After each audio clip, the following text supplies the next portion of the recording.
Hello everyone, it's time for my end of year wrap up. Wow! Yes, everyone celebrate, it's the best time of the year. I've read 63 books this year. 58 of them I'm gonna be ranking because I had some rereads, so there's not gonna be in the list. But I'm going to be ranking from number 1 to number 58, or actually from number 58 to number 1. My worst books to my best books. I'm going to talk about my top 10 books of the year, my favorite book of the year, and usually this is something that is very exciting for me. I usually love organizing my books in this way and thinking about what is my favorite, what are my favorite few. Like, I love the idea of winners, and so I just like coming up with an order like this. But I found it so hard this year because in past years, like, I usually know after reading a book that this is going to be my favorite book of the year. Like, it's going to be very hard for something to beat this. I usually know right after reading it, and I usually spend the rest of my year like chasing that feeling. I didn't have that this year, you guys. I didn't have it this year. And so I found this year very difficult to rank, not because I had a group of books that I just like absolutely loved and didn't know how to put them against each other, is because I didn't have that standout book. And so I actually found the end of the year to be very stressful in terms of organizing my reading year because I really didn't know. And then I wanted to, at the end of last year, reread some of my favorites, and I ended up rereading 2 of them. But I wanted to reread more than that. And so I kind of just, and I wasn't able to. So I'm not confident in this list, and it might happen like as I'm going through them that I decide, because I made the list a few days ago and I kind of sat with it and it feels right. But as I'm talking about it here with you, I may, I don't know, once I say this is my number whatever book, or I pick up a book, I don't know, I might decide in the moment that it doesn't feel right. So we'll see. But that's not to say, though, that I didn't love some of the books that I read. Like, the books that I have at the top of this list, I really, really did love. But, like, my 3 favorite books of all time are the 3 books that have been my favorites from past year. The Starless Sea is my favorite book of 2022. Other Birds was my favorite book of 2023. And Hereafter was my favorite book of 2024. And if somebody asked me my 3 favorite books, I would say those. If somebody said asked me what my 4 favorite books are, I don't know that I would put what I'm calling my favorite book of this year as that 4th book. You know what I mean? Like, I don't know. So, and in fact, I don't know. I wouldn't. But I loved it. And I think the reason, sorry, we're going to get into it in a minute. I think the reason is because I spent a lot of this year reading romance. There are so many romance books on this list. And I did find my favorite romance book I've ever read, for sure. A few of the books this year, like the romance books I've read this year, like especially the 3 that are at the top of this list, if somebody asked me what are your 3 favorite romance books, I would say the 3 that are in the top of this list, for sure. But I wouldn't say they're my favorite books ever. And so I just don't know if romance is the genre that's like really gonna crack into that top 3, like of my favorite books of all time. I don't know if romance is gonna do that. And so like, since I spent so much of this year reading romance, I think that's why I just didn't have that standout like I've had in past years. Not to say I'm gonna stop reading romance though, because I have so much fun reading romance. It's just not something that sticks with me, I don't think, the way those other 3 books that I talked about have really stuck with me even years after reading them. So I don't know, but I did read some incredible books this year, and I read a lot of books that absolutely sucked. And we're actually going to start with some books that I love, because we're going to start with my rereads. I'm not ranking these. I'm going to tell you about them. But I'm not going to rehash them. I've already, ranked them in past years, so I'm not going to re-rank them, especially because one of these books would be the best book of the year, and it's time to give a different book a chance. So in no particular order, the books that I have reread this year are Bright Young Women by Jessica Knoll. This was my 3rd favorite book of 2024. You can go watch my 2024 wrap up if you want to see my thoughts on this one. This is sort of a it's the events of the Ted Bundy murders from the perspective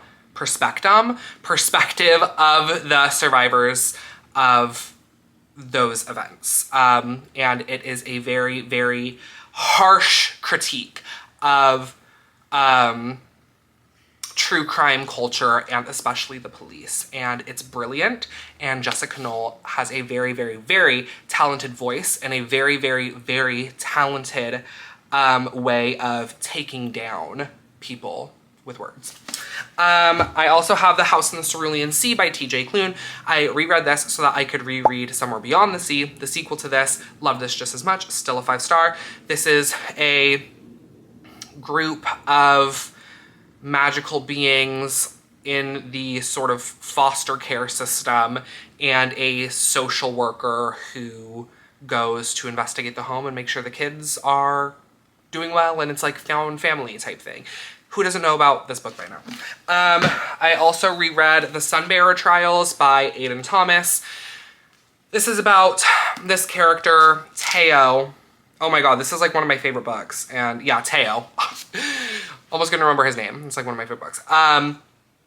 He's a demigod in this world where like demigods exist, and there's this competition every 10 years, the Sunbearer Trials, where demigods compete. The loser is killed and their blood is used to continue to protect the lands.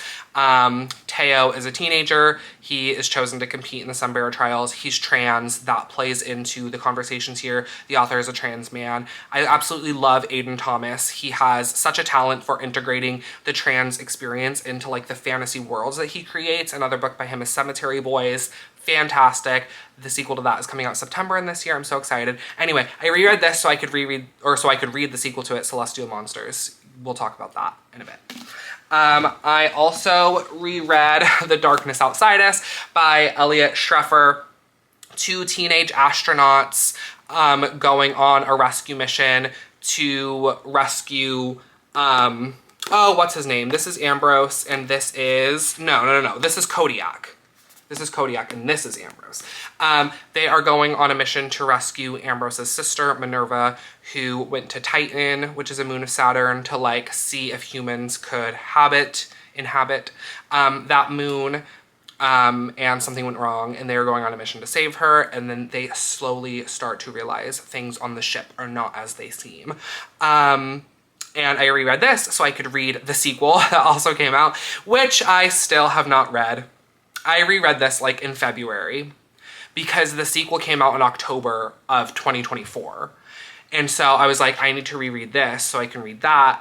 And then I never read it. But I like love this was still a 5-star, like for sure. But I just like ended up never picking up the sequel. So I'm probably, I don't know, maybe I'll reread this again in 2026. And then my last reread, The Starless Sea by Erin Morgenstern. This is probably something I'm going to reread every single year, except the way, this is my 3rd time reading this, and I investigated the audiobook this time, and it was terrible. Hate the narrator. His name is Dominic Hoffman. He also did the narration for the Heaven and Earth grocery store. We're going to get into that mess here at near to the beginning of my list. But yeah, he is just so incredibly dull as a narrator. So I can never, like if I want to re-experience the story, I'm probably never going to do it via audio, which is so upsetting because I would love to have this be something I continuously revisit throughout my life. And of course, I love the experience of reading it physically. Like, it just seems so fun to have this be something that I just like throw on in the car whenever I'm in the mood. But I'm probably never going to do that because I hate the narrator. But this is my favorite book of all time, so of course this went well. If you don't know, college student finds a book that is like far older than he is, but has a story in it about his life, and he goes on a journey to find where the book came from and finds a library underneath the surface of the earth and goes on adventures. Okay, so those were my rereads. We are now going to get into the 58 books I read for the first time this year, ranked from number 58 to number 1. So this video is gonna start, well, I mean, it started off on a good note with books that I love, but this new list is going to start off on a terrible note and be terrible for a while because I read some really bad books this year. Okay, so I have my list right here, so I'm probably gonna be like going back and forth. And a lot of the ones at the beginning I don't actually own, and thank God for that. Thank God I didn't spend any money on these. So I'll be putting pictures up of them up here. The first book, number 58, the worst book I read this year, is The Long Walk by Stephen King.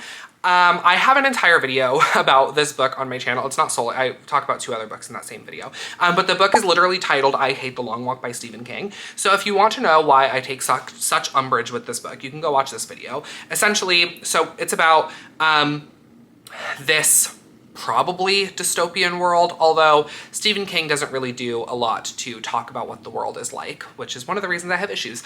But a probably dystopian world in which every year there's a competition called the Long Walk, and I forgot how many boys are chosen, but a group of young men, I think it's like 14 to 18, are chosen to participate in the Long Walk. They have to walk, and if they stop walking, they are killed. And the last person standing wins like all the riches they could ever dream of, and their lives are completely changed. And Stephen King completely misses the opportunity to discuss anything about the world in which this place is set. He absolutely refuses to provide any social commentary. It is completely lacking in any estimate of what the future, because I think it was written obviously like decades ago, but I think is set sort of in the time we are now, like in the 2020s. And so it lacks any sort of speculation on what Stephen King thinks the future would look like, and where he thought the world was headed, such that this would be the future where people are so desperate that they put their lives on the line, literally, to get on their feet or whatever. And so he absolutely provides no social commentaries, almost like he refuses. It is literally just about this group of boys who are walking, and the only thing they can think about is like how horny they are. And so much so that at one point, like, well, I'll give you 2 examples. One point, the boys are walking, and the friction of the jeans on one of the boys' dicks is such that he comes in his pants while he is walking. Walking for his life. Walking so that he can provide for his family, I assume. Walking, and if he stops, he's going to be killed. No, this is his opportunity to nut in his pants. Another moment is with a gun literally pointed at his head. They're walking, and this guy, you know, civilians are like on the side of the road cheering them on, and one of them, one of the boys finds really attractive, and she like gets on the hood of her car and like spreads her legs for him, and literally if he stops walking, he is going to be shot and killed, and he doesn't seem to care about that. He runs over and starts having sex with this woman. And I just really question what Stephen King thinks of young men if that's all he can seem to make them care about in this situation. It's terrible. Absolutely terrible. Abso-fucking-lutely terrible. That book, oh my God, that book pisses me off so bad, and the movie was not really any better. Next at number 57, The Coin by, what's this lady's name? Yasmin Zahir. I should really have the author names on my list here. This book. What is this about? This tells you just how terrible The Long Walk is, because I finished The Long Walk and it's last on my list. I did not finish this book. Usually I would put a DNF as the last book on the list, but that's how terrible The Long Walk is. That like, even though I could bear to finish it, and I couldn't bear to finish this is still higher than The Long Walk. It is about this woman. She's a teacher, and she's just like horrible and like completely unlikable, which is fine. I don't have to like a character to like a book, but the whole book is just about her not being likable. And then like at one point she has a dream, like a sex dream about one of her students. And the author like doesn't critique that at all. Like she just has a dream, like a sex dream about her student. And then like, that's just it. And like, again, another book that like sort of refuses to have commentary about, in Stephen King's case, the horrible situation of the world, and in this case, the horrible acts of the character. Just like nothing. It's just nothing. It's just nothing. And there's a certain very popular YouTuber who like swears by this book and like talks about it every chance that they get, and I just like don't understand it. Next, I have House of Blight by whatever this author's name is. Couldn't tell you what it's about, and it's a shame because this isn't one that I vlogged. So I plan, like, books that I've actually vlogged before and can point you to another video, I don't really plan on speaking extemporaneously about. And I would like to give some thoughts about books that I haven't talked about in detail on the channel before, but this, I like couldn't even tell you what this is about. It's like this girl, and she like has healing magic, but there's this like blight in the world that she's called like a thread mender. That's like healing magic, and she can heal anything except for the blight. And then her brothers get infected by the blight, and she can't heal them. And then this like really rich and powerful person in this world comes to her, and like he has a more powerful magic. It's not really a healing magic, but he can like suspend her brothers in like time so that the blight doesn't continue to infect them. And he's like, I will continue to like suspend them if you come live with me, and we can like work together to like make your magic better, and then like you can heal your brothers. And so she like goes with him, and then like she's just far more concerned with having sex with him than healing her brothers. And so I gave it 1 star. Up next, I have The Heaven and Earth Grocery Store by James McBride. This is number 55. Also a 1 star. If you want to read a book where nothing happens, I suggest reading this book. If you want to read a book that has like 24 characters in it and only 3 of them are important, but so much of the book are of scenes where like the side characters, like the characters who are irrelevant to the plot, are talking about the plot that you just experienced in the scene before, and for some reason you are now reading about the irrelevant characters talking about the scene that you already just experienced, read this book. Nothing happens in this book. It's so fucking dull. Dominic Hoffman also does the audiobook for this, and he's, in a way, the perfect narrator for it because his voice is as dull as this book is written. Literally nothing happens. No plot. So many characters. So many of them are irrelevant. And it's so much just characters, like I said. Like, you'll read a scene, some suggestion of plot happens, and then in the next scene, all of the irrelevant characters that have nothing to do with the plot are then talking about the scene that you just read. Well, why do I have to see them talking about it? I just fucking read about it. So that's a 1 star. Next, Crazy Rich Asians by, again, that author's name. Characters talking. Again, it's just characters talking. I gave this 2 stars. Why did I give it a star higher? I don't remember. I think, oh, well, okay, so I talked about this in, I think it was a RuPaul's Drag Race Chooses My TBR. It was one of those, is where I talked about this. And so my thoughts are out there on this book. I think I gave it a higher rating because the author's descriptions of things are like very lush and robust, and so it's like pretty to read in that way, I guess, but it's just like very low plot, characters talking, the drama is not even very intriguing, it's just like boring. It's just boring. But all my thoughts are they're in my RuPaul's Drag Race Season 17 Runways Control What I Read, Episode 1. That's where you can find my thoughts there, if you care.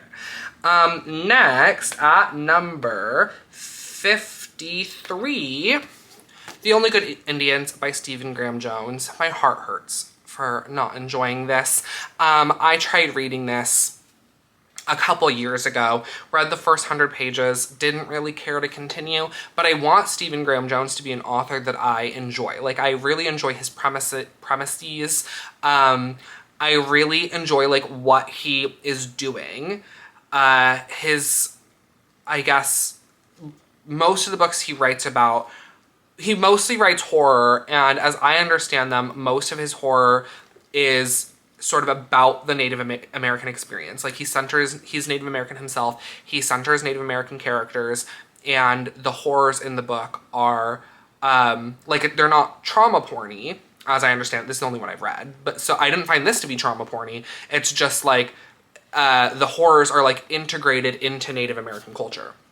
And so like, he has a very, unique perspective insofar as he's like the only author I know of that's like writing from that perspective.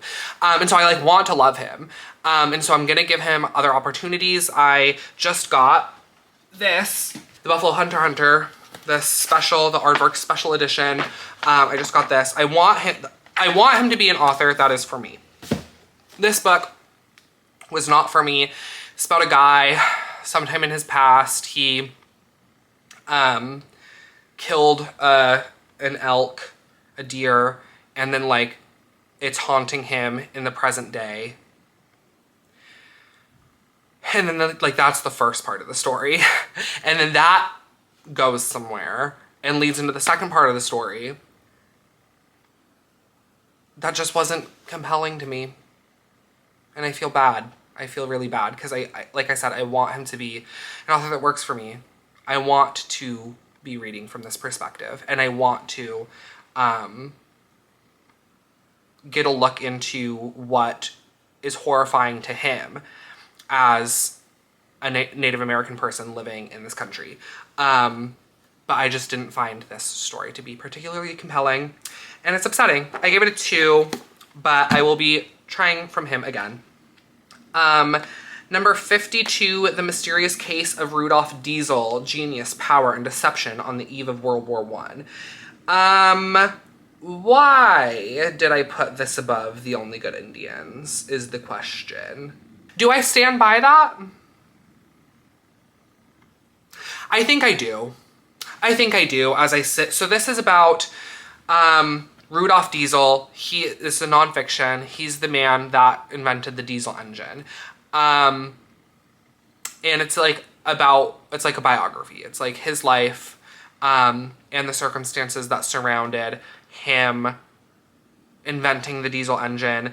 And the book sort of alleges that it's going to be a mystery about, his disappearance. And that was only sort of the end of it.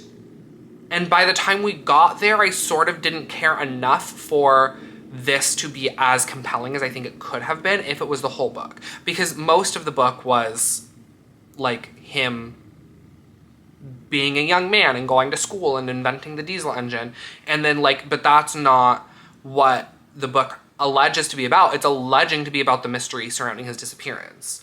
And so like by the time we actually got to that part, which is literally like the last 10%, I'm like, I've stopped caring.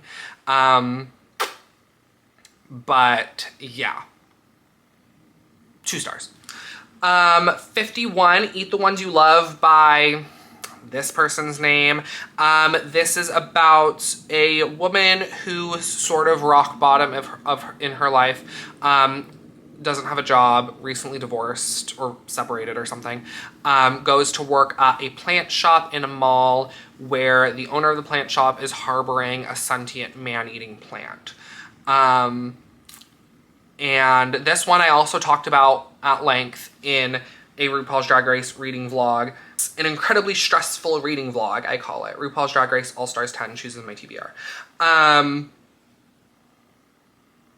Yeah, it's like written from the perspective of the plant, which I think is interesting, but like the plant is, it's like basically a metaphor for abuse. It's like basically an abuse story. And so like you're in a sense reading from the perspective of an abuser, which is like not fun. And It's also like sort of written in second person in a way, but not in the sense that like we are the character, but like it's almost as if the plant is talking to the character, but it's not talking to us. So I don't know if that's exactly second person, or like we're not the character. Anyway, yeah, it's just like, it just didn't work for me. I didn't really love the writing, and I didn't really love, like, the perspective could have been interesting, but it's like not fun to read from the perspective of an abuser, you know? So it just didn't work for me. Next, ooh, I've lost my spreadsheet. 50, oh yeah, 2.5 stars I gave to It by Stephen King. Much to my chagrin, I read, was it 3 Stephen Kings this year? No. I only read 2 Stephen, yeah, this was 2 Stephen Kings, this was my second. I like this better than, well, obviously I liked it better than The Long Walk. It's just like, it doesn't need to be 1,000 pages. It just like doesn't need to be 1,000 pages.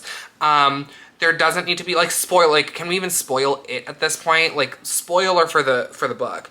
But okay, so I watched It Welcome to Derry. So I had like the end of 2025 for me was like, I was all up in the It lore because I watched It Welcome to Derry. I have seen the remakes of the movies. I can't watch the original movie. The Tim Curry the Tim Curry design for Pennywise is just too scary for me. I just don't, it's very unsettling to me. But the Bill Skarsgård Pennywise I don't find to be as unsettling. So I love those movies. Really loved the show. Had to read the book because I needed to get all the lore. And so, okay, so how, spoiler, the movie ends like with the losers club, so like all the kids who are now adults, they like do the ritual of Chud to kill Pennywise, and when they're kids at the end of the first movie, they do an attempt at the ritual that isn't as successful, but it basically just like puts Pennywise to sleep, and that's why he wakes up later for the second movie when they're adults, right? Okay, so in the book, the ritual of Chud is not like a power of friendship type thing like it is in the movies. It's literally an orgy. The ritual of Chud is literally an orgy. It's an orgy. It's a child orgy. These kids are 11 years old, 11 and 12. And the ritual to kill the clown that is terrorizing them is an orgy. So Stephen King's hard drive needs to be investigated. Like, we really need to do some investigation into this man. And I'm not really understanding how he has garnered the celebrity that he has now, having read 3 books from him. I'd never read him before. I read The Outsider last year, thought it was mid. Read The Long Walk, hated it. Have now read It, and I didn't hate it per se, but it just doesn't need to be 1,000 pages. We don't need to be doing child orgies. And like, it just like doesn't need to, it just, at this point in his career, he had some celebrity such that there were, like, he was just surrounded by yes men. He had no editor telling him, bro, this doesn't need to be 1,000 pages. And you don't need to have child orgies. So I gave it 2.5 stars. Next to number 50. Oh wait, I've been looking at the wrong numbers. Did I say 50 for it? Yeah, it was 50. 49 is Backhanded Compliments. Sorry, Katie Chandler, I think is this author's name. Oh, did I just get super pale? That was weird. Backhanded Compliments by Katie Chandler. This is like rivals to lovers sapphic tennis romance that has like sort of a speculative twist in that people are born with their soulmates' names tattooed on their wrists. And they are the rival tennis stars, and they have each other's names on their wrists. And so they like have gone their whole careers like hiding their, I think they call them soul marks in the book, hiding their soul marks because they obviously don't want anybody to know that they are soulmates, and they don't want to believe it themselves. But like then they eventually believe it themselves and they have a romance. This was her debut. Fine debut. Like, it checks all the boxes. Like it has the correct tropes. Like, sports romances are really big right now, and there's not enough like, so many sports romances I find are like male, and so like there's just not like a lot of sapphic sports romances, I don't think, right now. And so like it's doing that, and it has this cool speculative twist, and I appreciate all of that. It just didn't work for me. The romance felt a little rushed. Like, those are my notes. You know what? When did I read this book? Does it say right here? I read this book in June. My June wrap up will have more detailed thoughts. Again, if you even care. Do you doubt it? Number 48 is a book I own, yay, 1,000 Times Before by Asha Tonki. This is about a woman, Nadia, whose grandmother lived in partition era India. And so we are following no, sorry. Her name's not Nadia. Her name is Ayukta. Her wife's name is Nadia.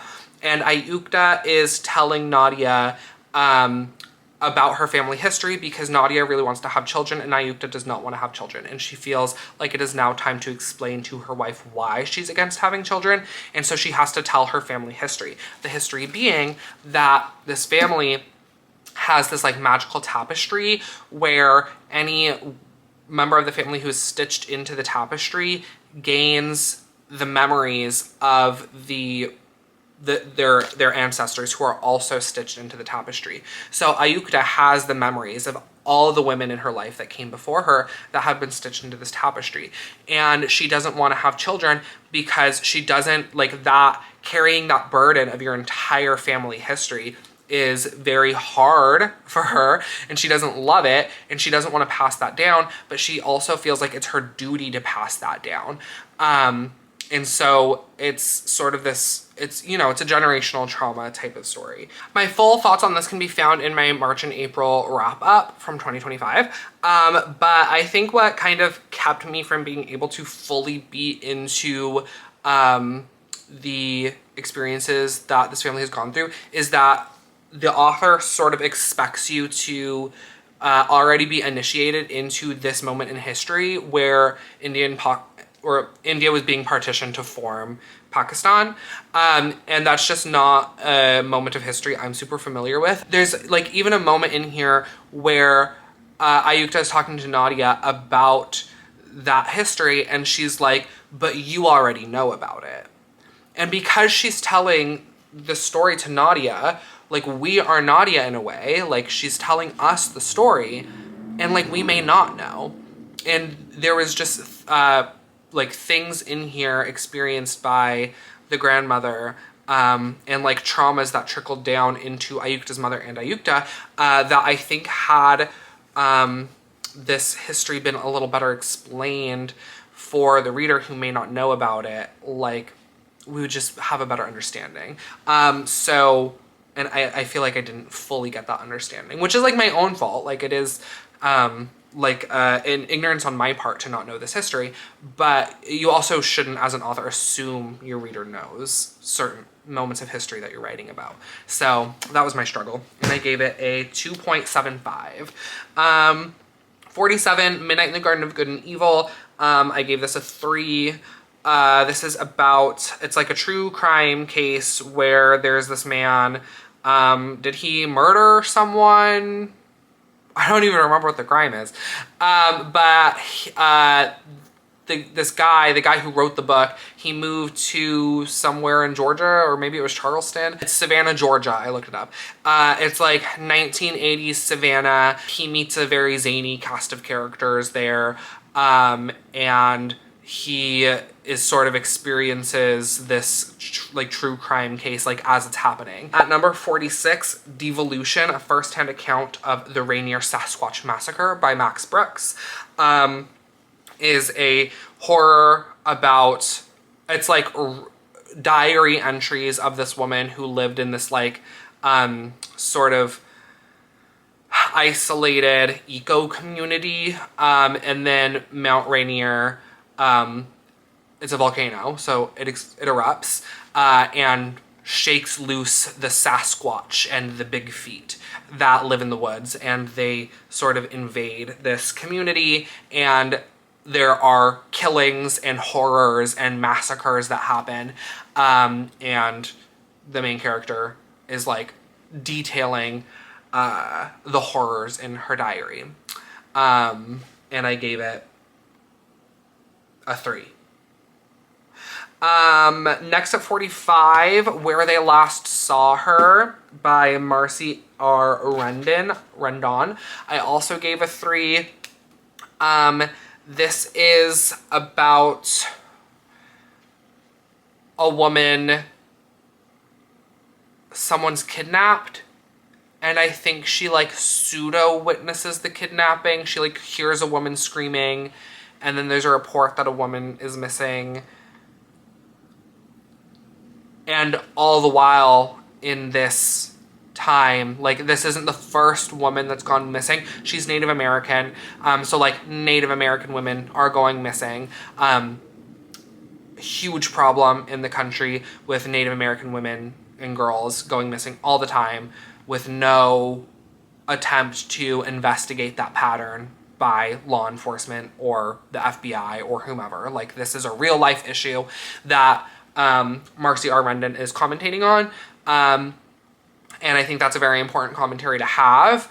There are a lot of trials faced by Native Americans in this country where we have colonized their land.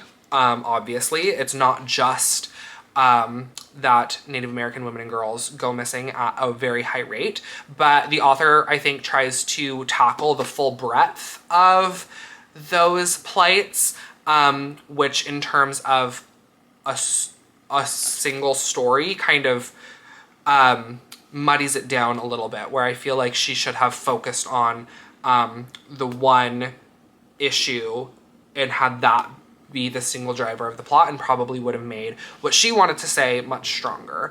So I gave this a 3 also. Next I have Small Game by Blair Braverman. Is that the author's name? A woman who is a survival expert is cast on a new TV show where people are put into the wilderness and they have to work together to survive. And then the show goes a little bit off the rails. The filming and the production of it go a little bit in a direction that is unexpected by the cast, and they have to navigate that. Very interesting up until the end. The end was incredibly stupid, and sort of made the entire events of the book completely irrelevant, in my opinion. But I was interested enough throughout it that the ending didn't completely ruin it, but I probably would have given it a higher rating if not for the ending. I ended up giving it a 3. Next we have at 43, A Short Walk Through a Wide World by Douglas Westerbeek. This is about a woman who, if she stops walking, she dies. Didn't realize that I read 2 such books like this until just now. It's sort of like The Long Walk by Stephen King.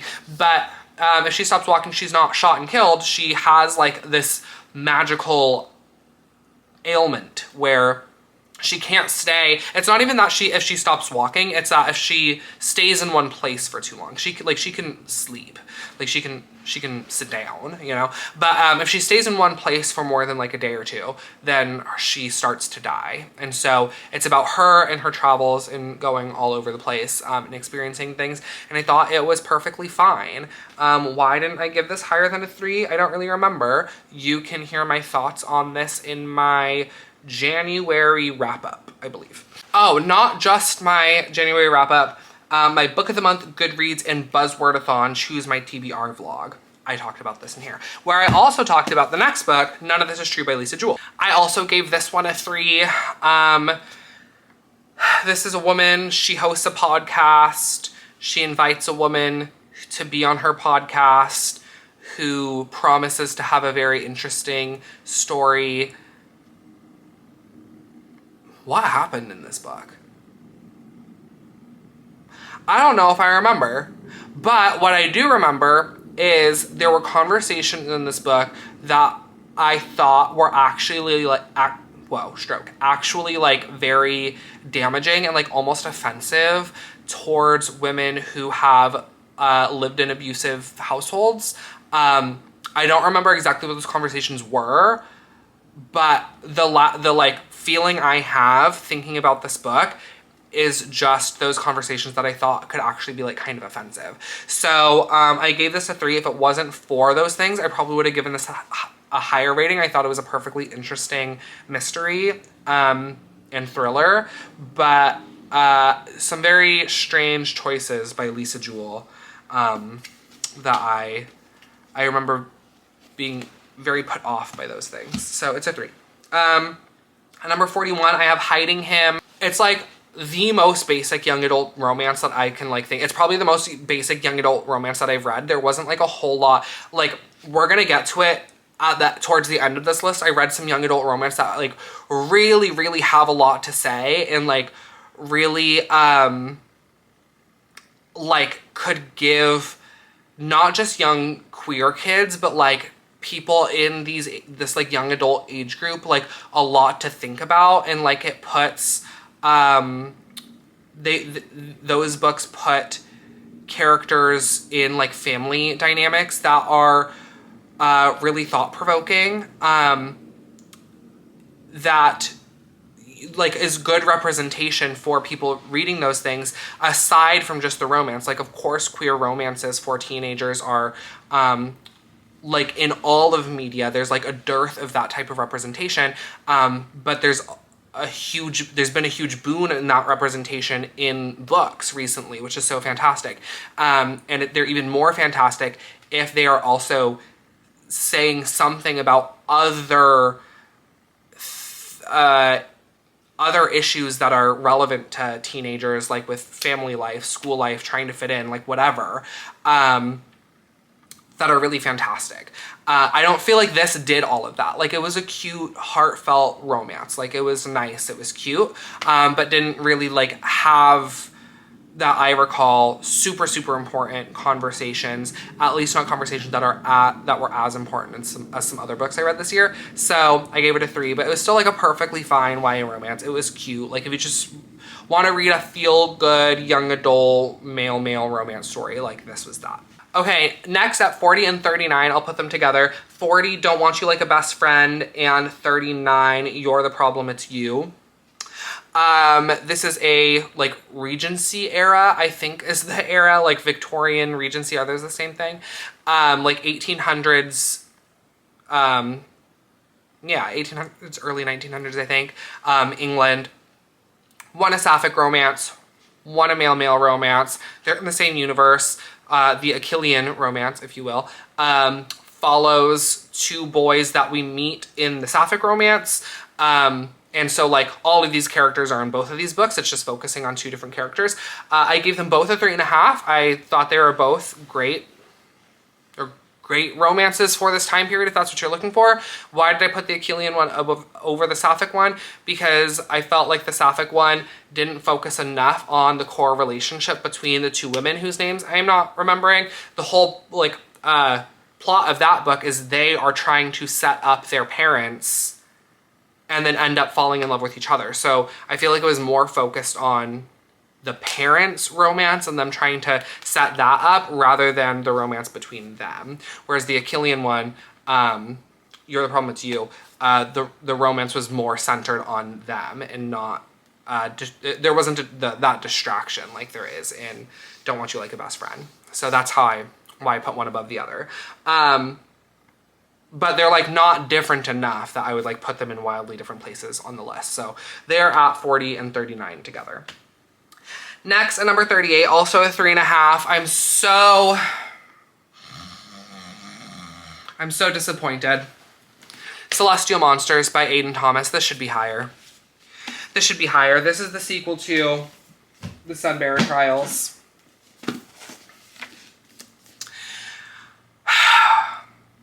Aiden Thomas really fumbled. And if he fumbles with Espiritu, which is the sequel to Cemetery Boys, if that also fumbles, I'm just going to be so upset. Oh my god, it's like making me sick thinking about the concept, the possibility that maybe Aiden Thomas just isn't good at sequels. If that's the reality, I'm going to be so upset. Celestial Monsters, the sequel to the Sunbearer Trials. I already told you what the Sunbearer Trials is about. I can't talk too much about what this is about because it's a continuation of the ending of this. Obviously, it's a sequel, so like there would be spoilers. But it switches from solely being Teo's POV to being Teo and the other character's name, Zio. Teo and Zio goes to a dual POV story that makes sense based on the ending events of this book, but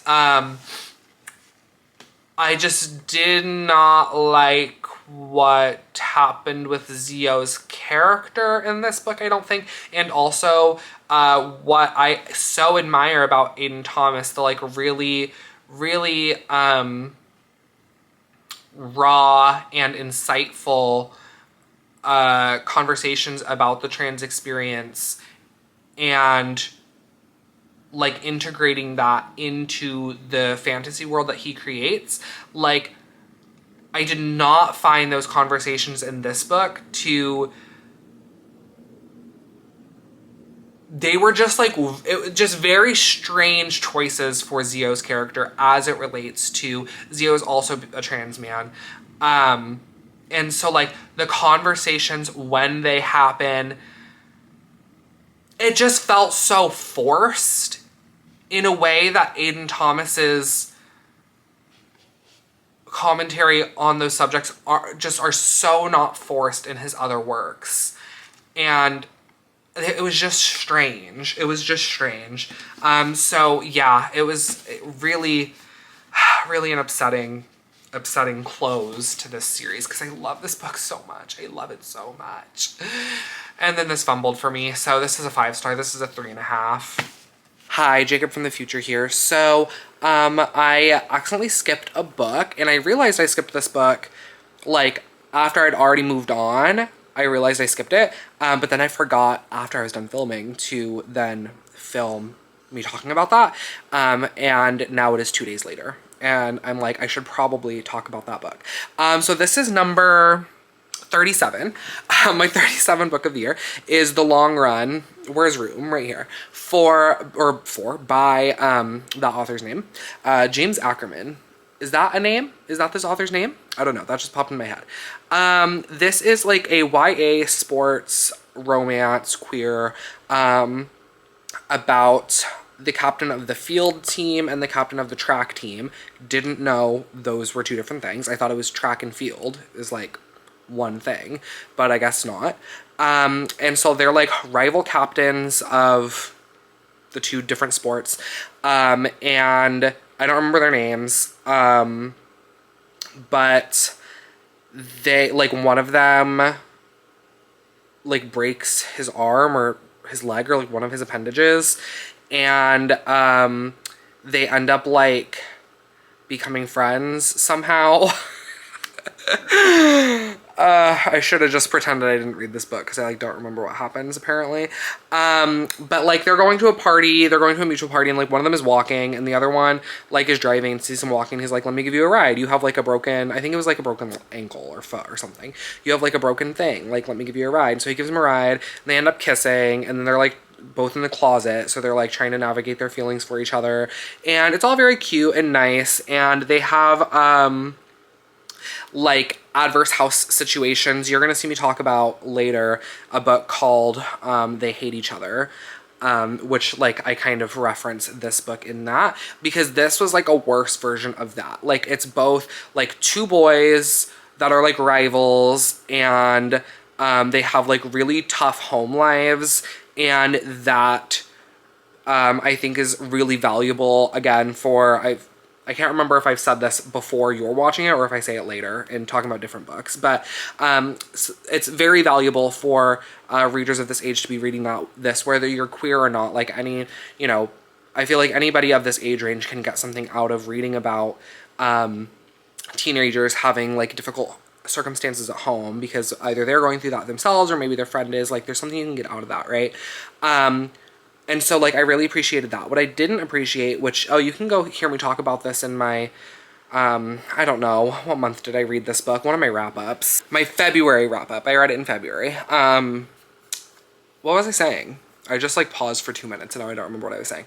Oh, yeah, I talk about why I didn't like it in more detail in my February wrap-up. But it was very, I think, inappropriate for the age range in terms of the way they discuss these two teenage boys having sex with each other. And I don't think that a book that is marketed for teenagers and is about teenagers should be needs to be completely devoid of sex. because it's like inappropriate or whatever. Like people of this age range are navigating, maybe they're planning on having sex with for the first time. Maybe they have a partner that they want to share that experience with. Maybe they are trying to figure out what that means for them. You know, what's appropriate. Like they need to see those conversations if that's something that might be in their near future. So I think that's important. But like I feel like there's a way to do that like appropriately and with tact without it feeling exploitative. And in this book it felt a little bit exploitative. Like we were like in the room with these two teenage boys having sex, and the descriptions of their body and descriptions of the sex itself I thought was very inappropriate, not only for the age range that it's marketed to, but an adult writing that about children was it's just like uncomfortable. Like I don't know, I feel like it crossed some lines.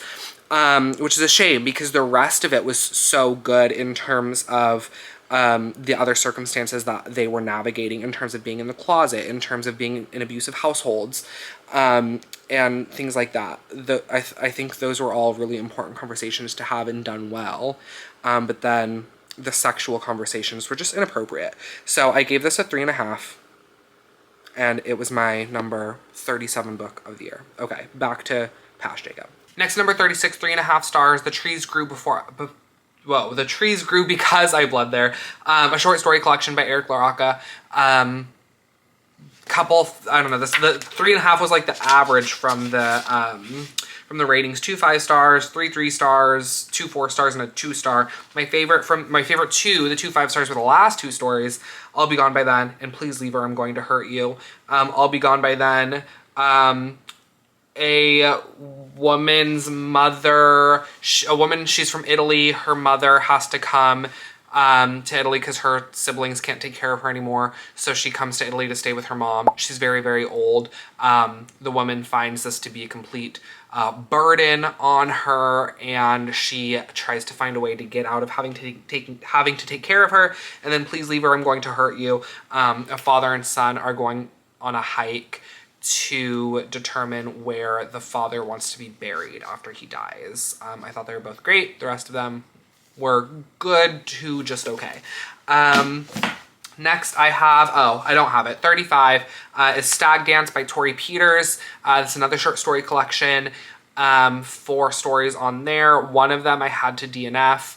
Did not love it, but the other 3 I loved so much that it kind of still averaged to a 3.5. The best one on there for me, I don't remember what it was called because I don't have it, but it was about somebody who is sort of like investigating cross-dressing and goes to like Vegas to, not really a convention, but like a meetup between drag entertainers, trans women, cross-dressers, people who explore gender in that way, and they are kind of caught in between a trans woman who wants them to fully transition and live their life as a woman, and another person who just thinks cross-dressing is merely a kink. And so this person is caught between those 2 perspectives and trying to appease both of them. And I thought that one was fantastic. The whole short story collection is a really interesting look at the trans experience, and from like several different perspectives. I mean, it's all Tori Peters' perspective, but like different perspectives in terms of the characters' perspectives, and like across genres too. It was really good, except for the one story that I couldn't finish, but the other 3 were really good.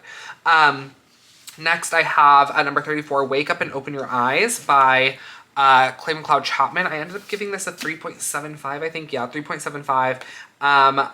This, I have very detailed thoughts on this in my Summer Ween reading vlog. So you can go look at that if you want to see all of those.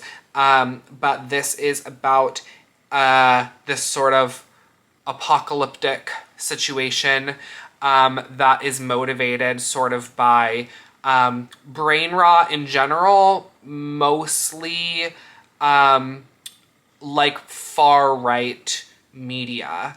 And like the brain rot therein. And this kind of lack of intelligence and media literacy is sort of metaphorized as this sort of apocalyptic event.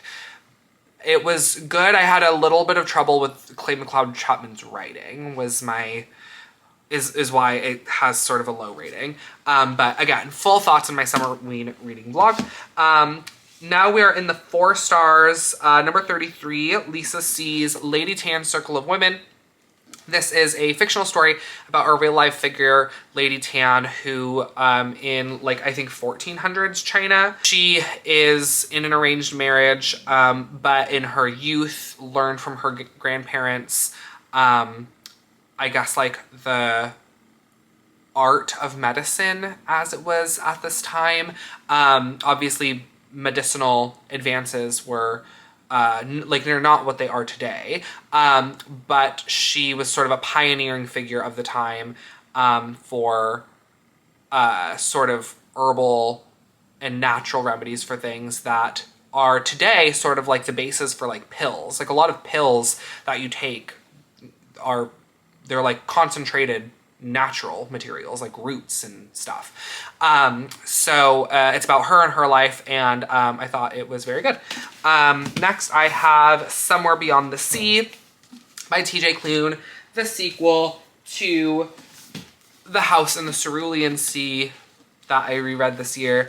I didn't find this to be as disappointing as a sequel as I found Celestial Monsters, but I still didn't love it. It just kind of like, it was unnecessary. Like it was definitely a cash grab. Like this didn't feel like a natural extension of this. It just kind of felt like the publisher was like, hey, you should give us a House in the Cerulean Sea sequel because it did so well. Because this ends in a very natural place. Like it's not like the Sunbearer Trials, which was meant to be a duology. And the first book was written with a second book obviously in the works because it ends like on a cliffhanger. This like is wrapped up very neatly, and then this just like extends their story in a way that was kind of unnecessary, but I really love the characters, so 4 stars for the characters. Number 31, I Who Have Never Known Men. A woman has lived most of her life in an underground bunker with another group of women. They're all there against their will. There are men in the bunker who are like guard them and don't let them do certain things, make them do certain other things. Something happens and the women, by complete chance and luck, are able to escape from the bunker. They go up in the world and find that it is not the world they remember, and they have to navigate going through that. This has sort of had a resurgence in the zeitgeist recently. It's gotten a lot of popularity, and rightfully so. It's a really fantastic sort of accounting of community and women coming together and helping each other face the adversities that women are so subject to in society, and it was really good. Next I have, number 30, Murder Road. I don't have it. This is my first book of the year. This is about a woman who, oh my god, can I remember? It was my first book of 2025. Oh, and it's by Simone St. James, if I remember correctly. Yeah, a married couple end up in a town. They're like not on a road trip per se, but kind of. They end up in a town that they didn't really mean to be stopping at because of an experience they had like on this road that was like scary. And then they're in the town and there's like a mystery about this road and murders that happen on the road, and they find themselves wrapped up in the mystery and connected to it in a way that is unexpected, and things are revealed, and I remember enjoying it. Number 29, Fake Dates and Mooncakes by Cher Lee. This is a cute little like male-male romance about this guy named Dylan. He works at his family's Chinese takeout place. He wants to enter a competition to like win like a mooncake baking competition to win money that will like help save the family business. And he meets Theo, who is like a rich guy.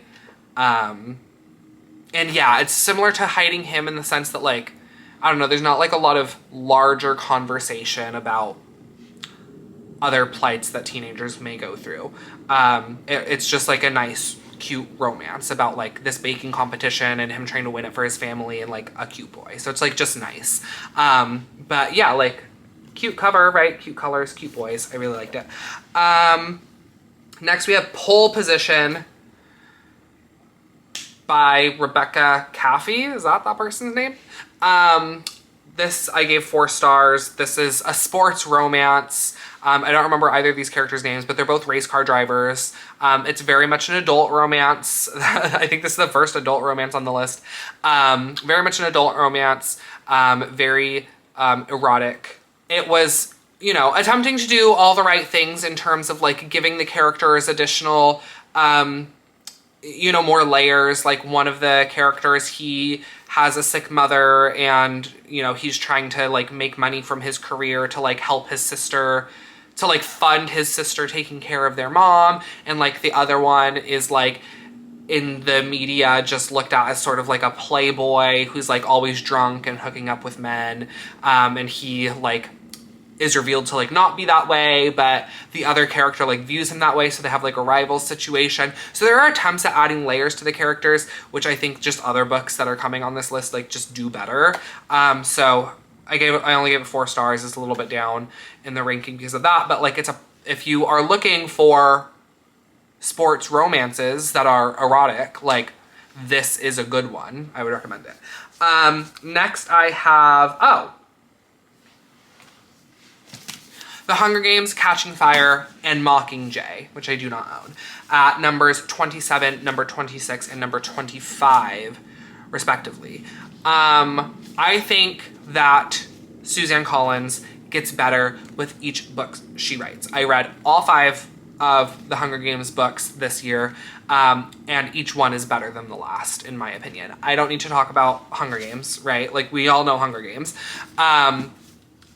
And yeah, I gave the original 3 books, they're like 4 stars for me. I think if I had read them when I was a teenager, I probably would feel that nostalgia that a lot of people feel, but I don't have that nostalgic feeling towards the Hunger Games books, like the books that people do. I do towards the movies, but I didn't read the books when I was a teenager.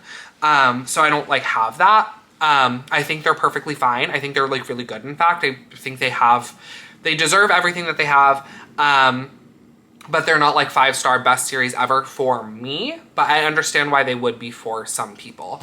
But yeah, like I said, what did I put these? 27, 26, and 25, the Hunger Games trilogy, each one better than the last.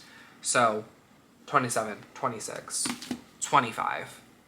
The character development. Suzanne Collins is so good at character and character development. And the way she developed the characters over these 3 books, I think pales in comparison to the way she develops characters in The Ballad and Songbirds and Snakes and Sunrise on the Reaping. And she's doing that character development like just in 1 book. She's so good at character.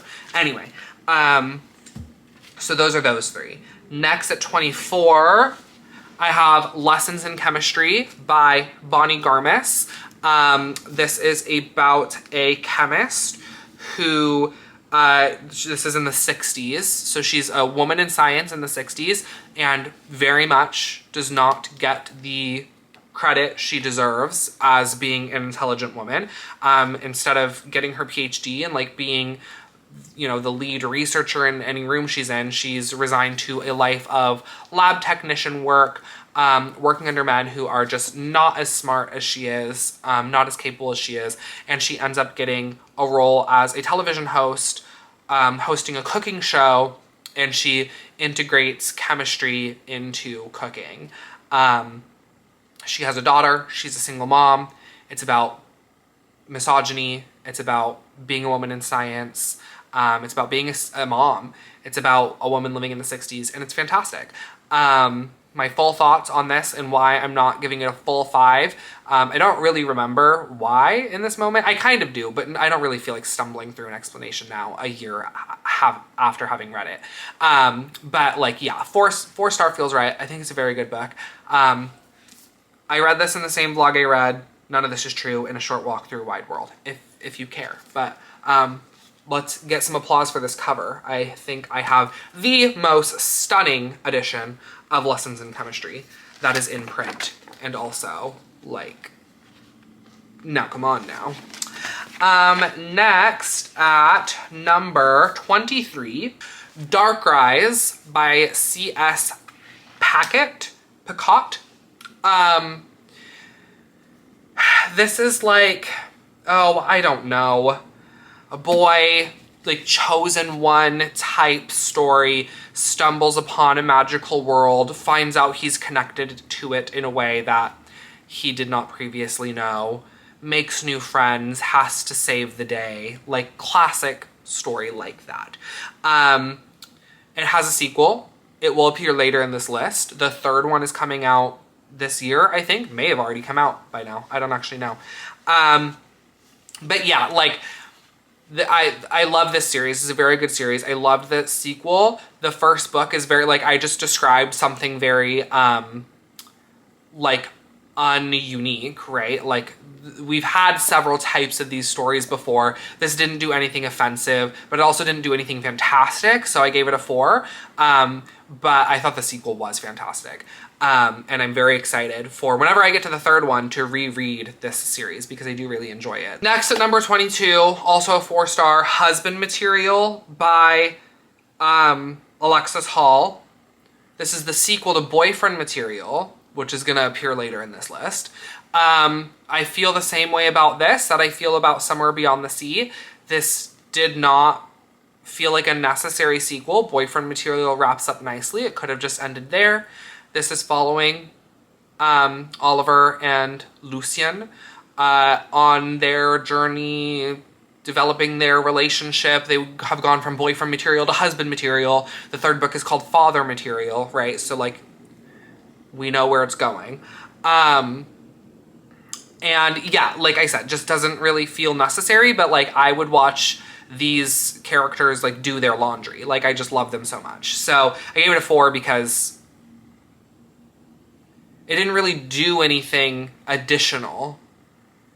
It didn't really add anything. Like it wasn't super necessary. And Boyfriend Material is just so fantastic that they're just kind of not on the same field. Which makes me worry about Father Material. Oh, also in Husband Material, because Lucien has, in Boyfriend Material, I'm going to talk about this series more when I actually start talking about Boyfriend Material. But there's like a cast of characters that are all like Lucien's friend group. And they are more so focused on in this book than Oliver and Lucien actually are. So yeah, I like just want to be with them. But then Father Material, I imagine, is going to be about them navigating fatherhood. And that's something that I think like we can maybe get back up to 5-star when we're more focused on them as a family rather than in this book we're focusing on them like as a friend group. So there's hope there. Still loved it. Like these are my favorite. This is my favorite relationship ever. So Boyfriend Material is coming. Okay, next number 21, Something in the Water by Catherine Studman. Is this her name? Yeah. Married couple on vacation. They find something in the water and it impacts their life. Really great mystery, really great thriller. It inspired me to read another Catherine Studman, The Family Game. That's going to appear later in this list. Catherine Studman narrates the audiobooks because she's an actress too. She narrates her own audiobooks and she's fantastic. So yes, if you're looking for a good mystery thriller author and you haven't clocked into Catherine Studman yet, I recommend clocking into her. Number 20, Wrong Answers Only by Tobias Madden. Yeah, go watch my February wrap-up if you want to know how I feel about Tobias Madden. I love Tobias Madden. Take About Noah Mitchell and Anything But Fine are appearing later in this list. This is appearing lower. I gave this a 4. I thought I would give it a 4.5. Gave it a 4 apparently. Looking at the books that I put above this, like yeah, I stand by this being a 4. This is following Marco. He has just recently graduated high school. He is about to go into college. He's like perfect student, star, like valedictorian of his class. He was in the newspaper for such a, you know, for his grades and being such a studious person. He's going to med school. He's like just an academic, right?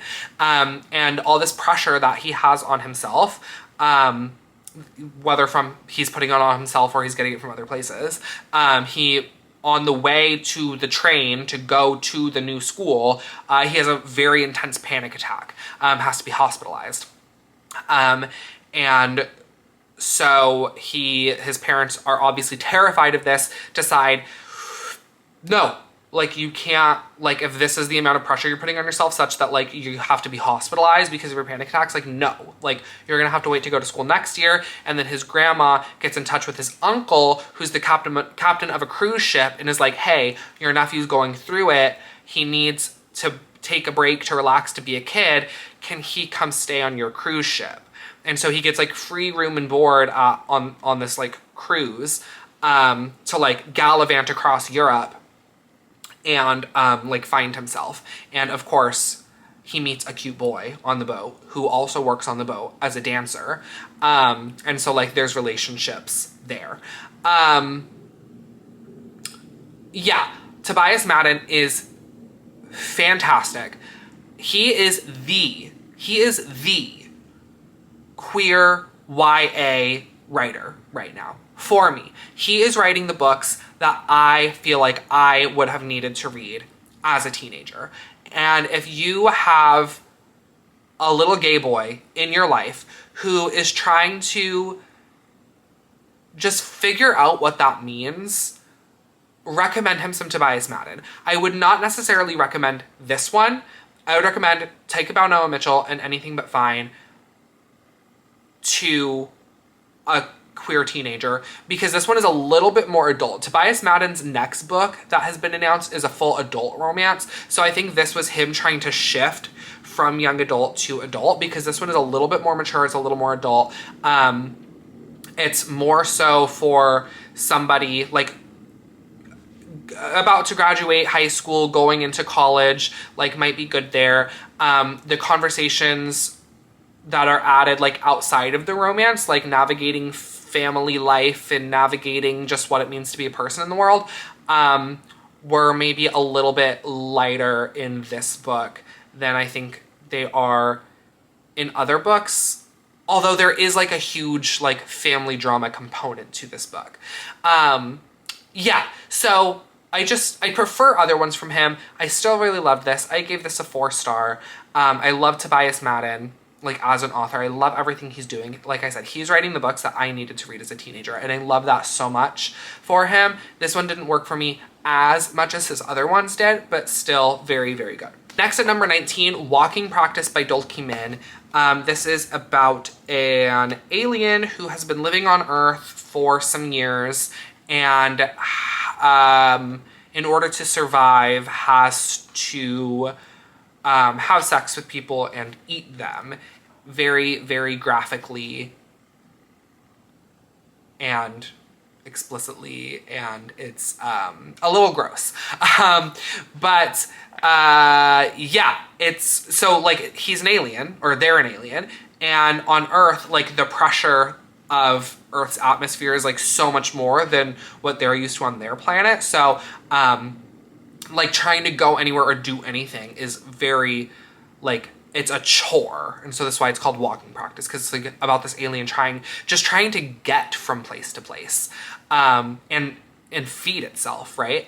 And yeah, it's like disgusting. It's fun. It is like also like sort of profound in some of the commentary it has just about like being a human. Also, it's not like explicitly queer, like, so the alien can shapeshift. So sometimes, you know, it takes whatever form, man, woman, man sleeping with other men, women sleeping with men, like, you know, it's not explicitly queer, but it like is in subtext, just in the sense that like hookup culture is dangerous, and hookup culture is like such a unfortunately, in my opinion, such a large part of what being a gay man is, even though like don't get me started on that. But like hookup culture is a very large thing in the queer community, and like it is a dangerous part of our community. And so like as an alien feeding itself and eating people during hookups, like that metaphor is there, you know? I'm just flipping through looking at things that I underlined, because I did underline quite a bit in here. Some conversations on gender that it has. Acting as a woman is far more intricate than acting as a man. Men can walk however they like, but a woman must walk like a woman. And then, like, this being's, like, relationship with gender is obviously much different, like not being human. And so it says here, I wondered how it was even possible to divide something with so many visible variants into just two groups, like talking about sort of the absurdity between like two genders.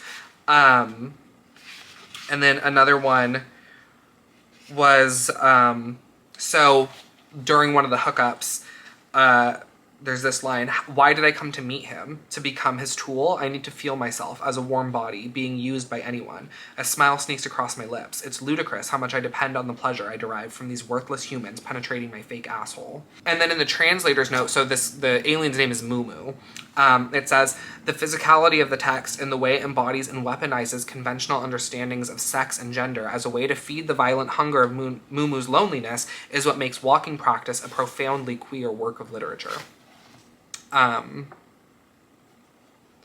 Oh, and then what does it say over here? While the novel may be positioned under the umbrella of speculative fiction, many of Mumu's fears and the dangers they face are mirrored in the fears and dangers faced by queer people, not only in Korea, but around the world. The fear of being outed, the threat of persecution, the potential to be met with violence in the pursuit of love.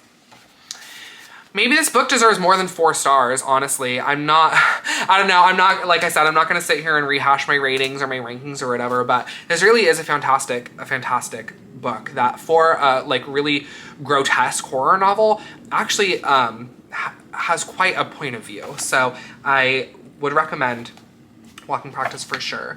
And then next at number 4, my last 4, or sorry, not number 18, my last 4 star, Bat Eater and Other Names for Cora Zhang. This is the other book I read in my Summerween reading vlog, so detailed thoughts there.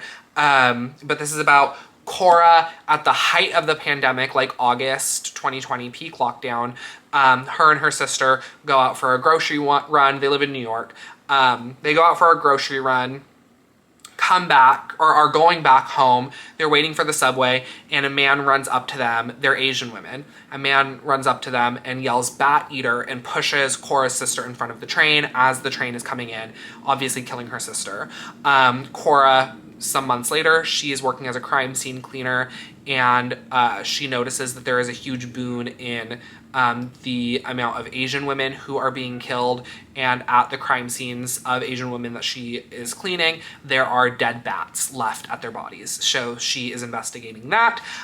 This took a little bit more of a supernatural turn than I would have liked, which kind of kept me, it's hard because this book does nothing wrong. Like, there's probably no reason objectively that this shouldn't be a 5-star, but of course ratings are not objective, they're subjective. And this went in a direction that I would have preferred it focused on other aspects of the story than the ones that it focused on. So I ended up giving it a 4. But my thoughts can be found in my Summerween reading vlog if you care. Still, I think this is fantastic. Highly, highly recommend this book. Also, probably the most beautiful cover I read this year. And yeah, very, very important conversations on the violence and racism that Asian people face in America, especially during and in the wake of the COVID pandemic. Next, at 4.25 stars, number 17, The Ballad of Songbirds and Snakes by Suzanne Collins, the 4th in the Hunger Games series, a prequel to the Hunger Games following President Coin. President Snow, and how he became the monster that he is in the Hunger Games series. Again, Suzanne Collins' ability to develop characters throughout a novel is just so fantastic. So I think this one is better than the original trilogy, and Sunrise on the Reaping is coming here in a minute. At number 17, at number 16, I have Gwen and Art Are Not in Love by Lex Croucher. I gave this a 4.25 as well. I read this for my RuPaul's Drag Race All-Stars 10 chooses my TBR reading vlog, so full thoughts there. But this is in Arthurian era England. We have Gwen, we have Art, we have Gwen's brother, we have a knight that is like fighting in the like jousting games that are happening in the story. And Gwen and Art are not in love, but Gwen is in love with Bridget, who is the knight, and Art is in love with Gwen's brother, whose name is escaping me. But it's great. It's a sapphic romance. It's an Achillean romance. It's a love rectangle, and they all have to figure out how to... Oh, and Gwen and Art are in an arranged marriage. So they're having to navigate their feelings for other people that are of the same sex in Arthurian England, where they'll probably be met with death if they, especially because they're royalty. Well, I don't know. The royals were doing some homosexuality, that's for sure, but it would certainly be frowned upon. So navigating all this, it's funny. It's like, even though that seems like very like heavy to be going through, like it's a very funny. Lex Croucher is a very funny author. Yeah, I absolutely love the characters. The audiobook was great, and there's a sequel coming out, so you should get into it. Number 15 is Dark Air, the sequel to Dark Rise. I can't talk really too much about it, and honestly, I really don't remember that much about it. So I really am excited to reread these books, because I reread I read Dark Rise twice, right back to back, because I read it. I feel like I didn't. I feel like there was so much missing because there's a lot of moving parts. So I reread it immediately after, and then immediately read Dark Rise. Or Dark Air. But there's so many moving parts in these books, and they're so tactfully but intricately woven together that things could be easy to miss. So they take some rereads, but they're worth it. They're so good. I gave this a 4.5. Did I say I gave it a 5-star earlier? I was wrong. I did give it a 4.5, but yeah, this is a really good series. A really good high fantasy series. Even if, like, yes, especially if you're looking for queer books, but even if you're not, like, specifically looking for queer books, because the queerness of it, at least at this stage, it's not a focus. It's not a romantasy by any stretch. It's not a romantasy. The high plot, high fantasy nature of it is the focus. And then there just happens to be these queer characters, where the romance between Will and James, I believe are their names, have like conflicts that transcend the current lives that they're living. So it's like much bigger than the current story, and weaves into the current story in a way that's like exciting. Yeah, it's just a good series. So yeah, pick that up. At number 14, I have The Bullet Swallower by Elizabeth Gonzalez James. This I read for another RuPaul's Drag Race reading vlog. I think it was the same one. Let's see, can I find it easily? Yeah, the All Stars 10 Chooses My TBR episode 2. The one I read, Eat the Ones You Love In. I read this, so full thoughts there. How many times am I going to say that? How many times will I tell you my full thoughts are in other videos? This is a like magical realism. You know, I love magical realism. Generational story following this man, Antonio Sonoro. He's living in 1895. He's like a bandito type figure. And then his grandson in 1964, Jaime Sonoro, is like an actor and singer.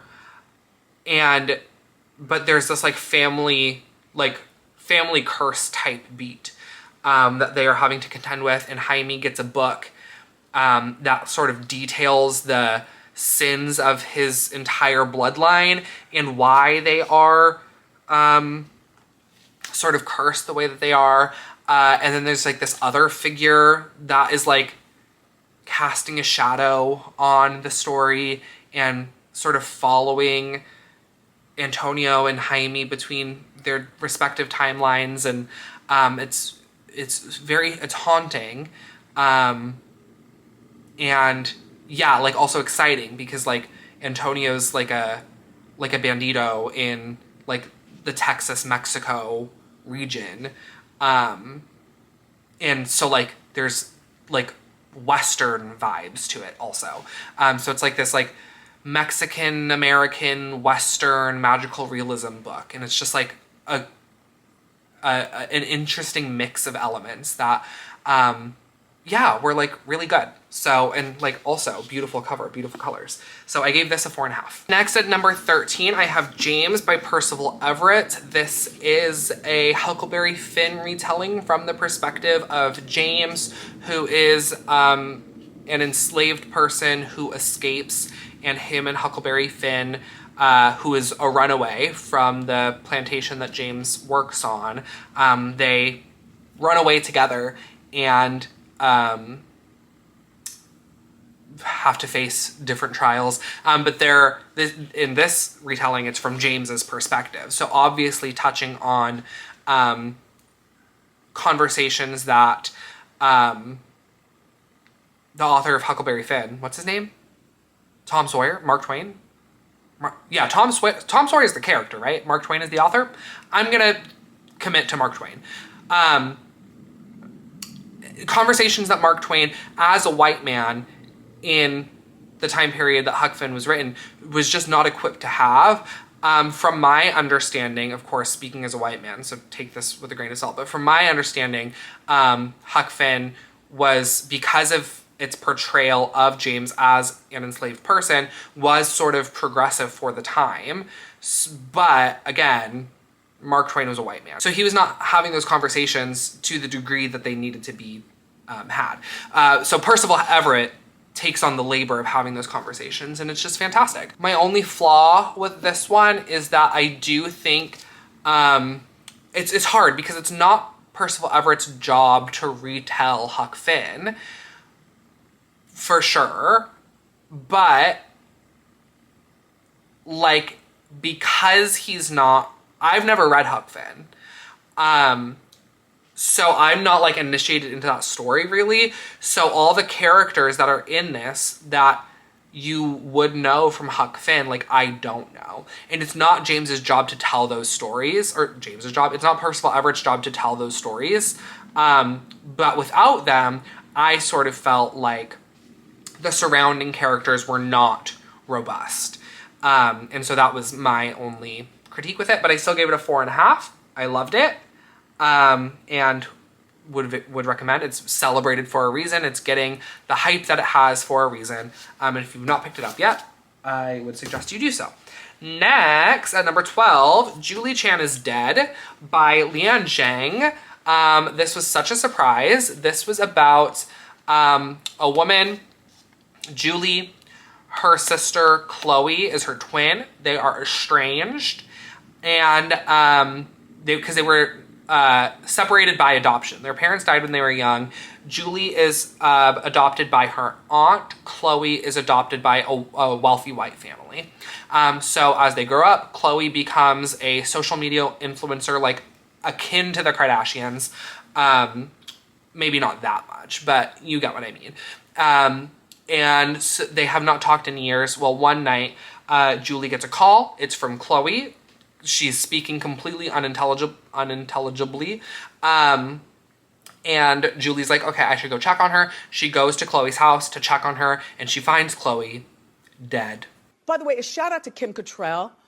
Her brother was missing, and I saw on the news feed this morning that he was found dead. Yeah, Samantha from Sex and the City.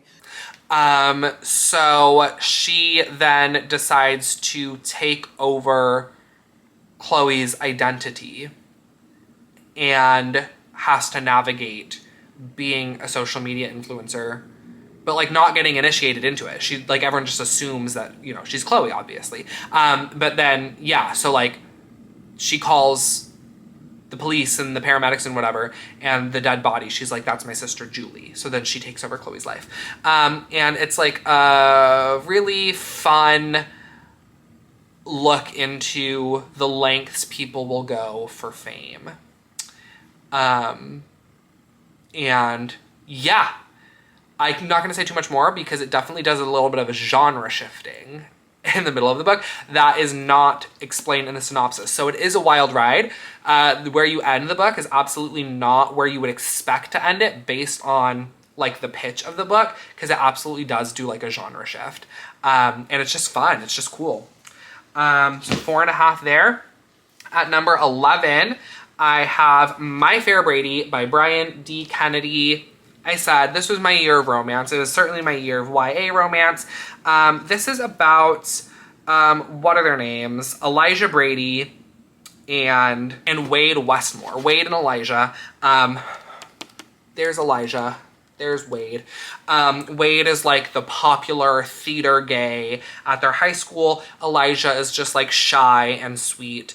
But Elijah, in an attempt to befriend this other boy, I don't remember his name, but who is also like in theater, he wants to like just be his friend because he doesn't have any friends. So he's like, I want to make a friend, so I'm gonna join the crew of our school's production of My Fair Lady so that I can like be friends with this guy. But then the guy like assumes that Elijah's like trying to hit on him and then like turns him down, and then Wade sees it, and Wade, he just got broken up with and for like being too like self-centered. So he's like, I'm gonna be selfless and I'm gonna help the shy nerdy kid like become popular. And so it's like that type of story. Like, I'm gonna give you a makeover and make you popular type of story. And yeah, it was just fun. It was cute. Obviously, they developed feelings for each other. And I really enjoyed it. I give it a 4.5. Okay, we're in the top 10. You can take some guesses as what's in here. I've said some things are coming up that have not come up yet. So you know a couple of these. At number 10 is The Family Game by Catherine Steadman. So this is about an author. She's a crime author. She has a rich fiance, and her soon-to-be father-in-law gives her some information about crimes that he allegedly committed, and like wants her to like figure it out or write about it. I don't remember exactly why he gives it to her, but he basically sends her, it's basically like a cat and mouse game, with her having this information about crimes that he committed and him knowing she has it. And now obviously, like, if she does not do things that he says to do, like, she can't go to the police because he's like rich and powerful, and like she fears for her life, and like there's like a cat and mouse thing happening. And then it's sort of like a good comp title to this would be Ready or Not, the movie starring Samara Weaver, is that her name? Ready or Not would be a good like comp to this. And I'll let you figure out why. You can probably assume why based on what I'm saying. But yeah, it was just like fun. Like, it was just fun and like just ridiculous and campy in a sense too. So yeah, that's my number 10. At number 9, I have Sunrise on the Reaping by Suzanne Collins. Character development is out of 10. I'm so excited for the movie. They chose like literally the hottest man alive to play Haymitch, and so like I'm excited for that. Yeah, Haymitch's Hunger Games. It's the 50th annual Hunger Games. Haymitch is in the games, and there are 48 tributes, and the arena was like really cool, and there was like yeah, it's just like fun. Like, I don't know, like what is there intelligent to say about the Hunger Games? Like, it's just fun. It's the Hunger Games. We all know the Hunger Games. But like I said, Suzanne Collins like gets better at character development with each book. She's already so good at it in the original trilogy. But like the journey these characters go on, and like what they go through, and like how Panem and President Snow and like the whole government like works against these like small heroes and these people, and like the things that are like alluded to in the original trilogy with respect to Haymitch that like come to life in here. Like, it's just fantastic. It's the best. It is the best Hunger Games book. Many people are saying it, and it is true. I can confirm it's the best Hunger Games book. It's number 9 on my list this year. Number 8, Anything But Fine by Tobias Madden. I've already talked about Tobias Madden, how much I love him and why. This is about a ballet dancer named Luca, and he breaks his ankle and cannot dance anymore. He was going to a performing arts school. He loses his scholarship. He does not have the grades to be on academic scholarship, so he has to go to public school. And there he meets a boy named Jordan, who's in the closet, and Luca is not in the closet. And so he faces homophobia at the new public school. He's not going to, you know, gay little performing arts school anymore. So he faces homophobia. Somebody just came out on the patio directly across from me, so he's gonna watch me film this video. Yeah, so he has to navigate the homophobia, the new friendships, old friendships that he thought he had, dating this boy that is like in the closet, and like the struggles therein. And it's fantastic. Tobias Madden is the best YA queer book author out there right now. If you know any little gay teenagers, you need to have them be reading Tobias Madden.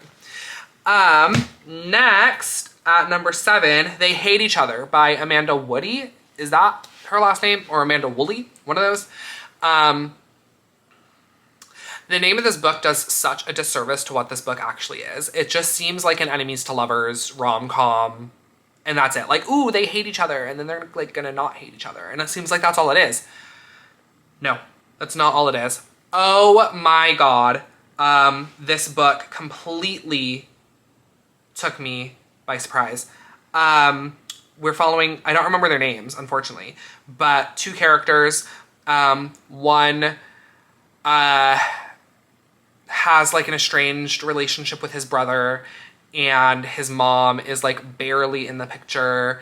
And then like the other one, his mom has passed away, and his dad is an alcoholic and like not fit to be raising him, much less his 2 younger siblings. And so he is like working a job to try and provide for the family, and like he's in high school. I think he's like 16. So he's like working a job that he's allowed to like work.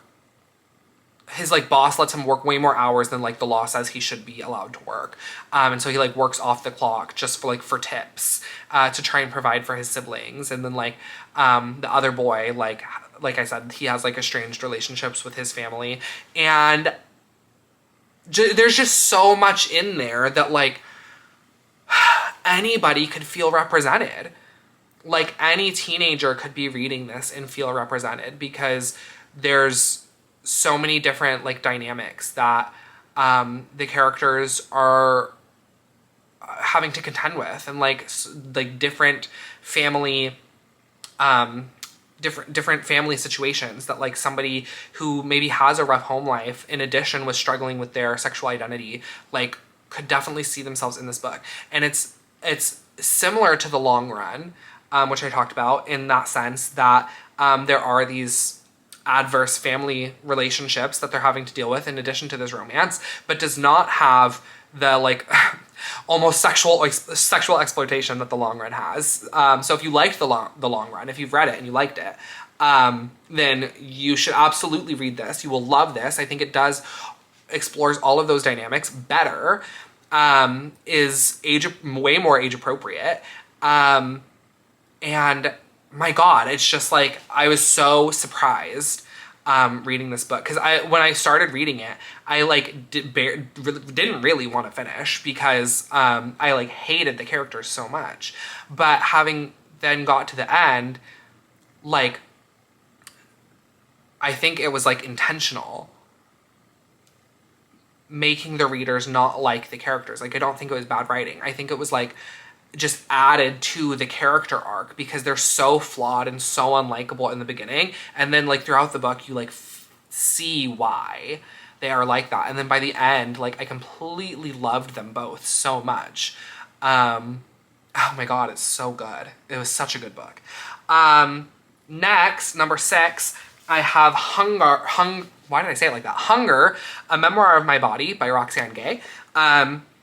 This is Roxane Gay's memoir about her relationship with food, her relationship with her weight, her relationship with how her body is perceived, both just like in life, but also by the medical community, how fat bodies are perceived and exploited for television through shows like The Biggest Loser, My 600-Pound Life, people's enjoyment of those shows despite like the exploitation, and her own enjoyment of those types of shows despite the exploitation.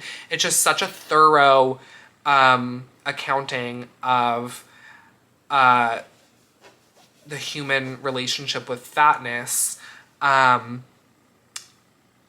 using herself as an example, which is like so brave. And she's also just such an incredible writer. Like she's just such a fantastic voice. And so I listened to this on audiobook. I always prefer memoirs on audiobook, like at least on the first read, because the author is narrating them usually themselves. And so I enjoy getting that personal touch. But there were so many things in the audiobook that I bookmarked, and I'm like, I need to go get the book. I just recently bought it physically, and I'm like, I need to go get the book and like underline these things. So unfortunately I don't have them underlined right now. Like I can't flip through and like find them because I haven't done that yet. I just got this recently, but yeah, just what a fantastic look at people's relationship with fat people. Really, that's really what it's about, people's relationship with fat people. And again, she's so brave for using herself as an example to explore our biases and our perceptions of people's bodies. It's just fantastic. Okay, very exciting. I only have 5 books left. The sun is in fact gone.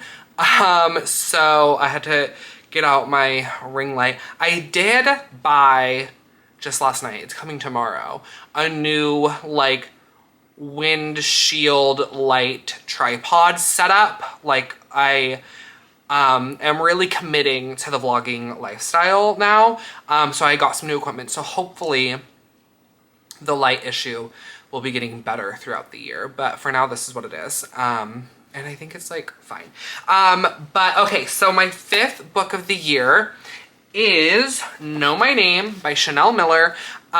This is the memoir by Chanel Miller, who was the victim in the Stanford swimmer sexual assault case, Brock Turner. And she wrote a memoir about that experience. And similar to Roxane Gay, who used herself as an example to comment on and critique people's perception of fat bodies, Chanel Miller uses her experience and herself as an example to comment on and critique society's perception of women and victims of sexual assault and rape culture and boys will be boys mentality, and things of that ilk. And talk about bravery. I mean, she was the anonymous victim of this assault, like throughout the entire case. She didn't come forward and say who she was or make herself known, and rightfully so, because even as an anonymous person, she was getting so much vitriol pointed towards her from people who for some reason thought that Brock Turner had a right to rape her just because she was drunk. I mean, I don't know. I have no theory of mind on those types of people. But she did come forward and make herself known and wrote a book about her experience. And it is truly, truly fantastic. I think I wrote on Goodreads that this is required reading at JKK Reads University. A great summation of my thoughts is this quote on the back by Glennon Doyle. They write, "I opened Know My Name with the intention to bear witness to the story of a survivor. Instead, I found myself falling into the hands of one of the great writers and thinkers of our time. I could not put this phenomenal book down." And Chanel Miller truly is it's not just the novelty of reading about like the survivor story. She's a fantastic writer. Like the writing of this, not just like the things that she has to say. The actual line level writing in this is so beautiful. And like, yes, of course, it's also thought-provoking. Yeah, truly, truly fantastic. I read some great memoirs this year. I'm so happy. Number 4, I have The Charm Offensive by Alison Cochrane. I just found out yesterday this is going to be adapted, and I'm so excited for that. This is about Charlie. He is the main character of a show that is basically The Bachelor. It's called Prince Charming in the book. It's basically the Bachelor. He is the Bachelor. And Dev, or I think it's pronounced Dave, D-E-V, but I think in the audiobook they just call him Dave. He is, which the audiobook is terrible, by the way. If you're gonna read, please read this, but like don't listen to the audiobook. He's his like production, like his handler.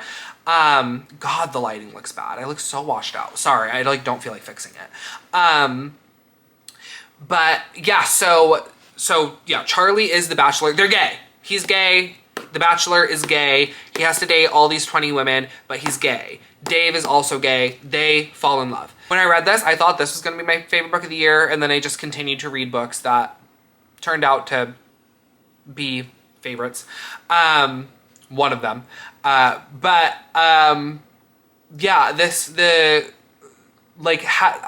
I keep coming back to this idea that in my romance, I want more than just the romance. Like, a good romance to me has other things going on in it besides the romance that the two characters help each other through. Like they hate each other. The two characters, like I was talking about, they have like super like adverse home lives, and they help each other through that. And I said the same thing in Pole Position. And here, Charlie, he struggles with OCD. I talked about this book in my one of my vlogs. Yeah, RuPaul's Drag Race Season 17 Runways Control What I Read. I talked about this here. So more detailed thoughts there. But Charlie struggles with OCD. I struggle with OCD. And I found this to be a very thorough description of what it is like to struggle with that. Very real. I related to it a lot. And so like Dave helps him kind of navigate that and learns from him. I really, really appreciated Alison Cochrane's depiction of Charlie as a character struggling with OCD. I found it to be very, very accurate from my own experience, and I loved how Dave helped him through that, learned from him, and the end was just so cute because obviously there's like the third act conflict and all that, and you can probably take guesses about what that looks like in their position, like with Charlie, who's like filming this show where he's supposed to be at the end of it marrying a woman, and Dave's supposed to be helping him get there and coaching him into that. You can imagine what the conflicts look like, and how they're resolved. I just remembered some things. I love this book. Next at number 3, oh my God, we're in the top 3. My third favorite book of the year, it is Take a Bow, Noah Mitchell by Tobias Madden. I thought this was gonna be my favorite. But this is one of the ones, like I said, I reread 2 of them at the end of the year, and this was one of them. And it was fantastic. It is fantastic. I again, can't stress enough how you need to be recommending this author, this book specifically, to the queer teenagers in your life. This is about Noah Mitchell. He is like a friendless, like loser, for lack of a better description. He is like a gamer. He sits in his room all day playing an online role-playing game with the only friend he has is an online friend. But they like cannot get any information about who each other are because Noah's friend online, his mom is like very, very worried and very, very protective of her son's online life. So like he is like unwilling to share any details about himself with Noah. Totally understandable because like they're teenagers, and so like there's a lot of creeps online, right? Well, his mom, Noah's mom, is in the local theater production of Chicago, and she comes home one night and she comes home late from rehearsal, and she's talking about how she got home. She's like, oh, sorry, rehearsal ran long. Well, Noah is online playing with his, like, about to get online with his friend, and his friend makes a little bit of a mistake and says, sorry, I'm late getting onto the game, rehearsal ran long. And so Noah puts two and two together that, oh, I think my only friend, mind you, not just my only friend, the, like, man that I'm in love with, I think he's in the same show my mom is. And so and like, before this happens, his mom was asking, because they, like, a dancer had to, like, one of the backup dancers had to, like, back out of the show. And she was, like, asking him if he would join because they're, like, desperate for someone. He was like, no, that's not my thing at all. I can't dance, whatever. And so then he goes back to her, and he's like, yeah, I'll join the show. And turns out that the boy, it is the same person. So he, like, finds out who the, like, guy he's in love with is, and then he's, like, trying to hide it because obviously that's like a weird fucking thing to do. And here is why I love Tobias Madden so much, because his characters make all the wrong choices. They are such flawed teenagers. And he really, where is it? He really is, like, cognizant of that in Wrong Answers Only, because, like, his whole thing is, like, writing these characters that just make all the wrong choices. And then, like, this whole book is about a character making wrong choices. So he's kind of, like, being a little on the nose there with that. I don't mean that as a critique, but yeah. So you're, like, thinking, obviously, watching me talk about this, like, what a weird fuck. Not my battery just died. Fucking pissed me off. What was I saying? You're probably thinking, like, as I'm talking about the events, like, what a weird fucking thing to do on Noah's end. Like, he's basically stalking this kid who has set a very clear boundary that, like, I don't want to give you personal information about myself because, like, my mom is protective and there's creeps online. And he does it anyway. And isn't that such a shitty, weird thing to do? Yes, it is. And that's why it's such a good book for teenagers to read, because teenagers are absolutely making these fucked up choices for connection. Like, that's absolutely happening. I know I was, right?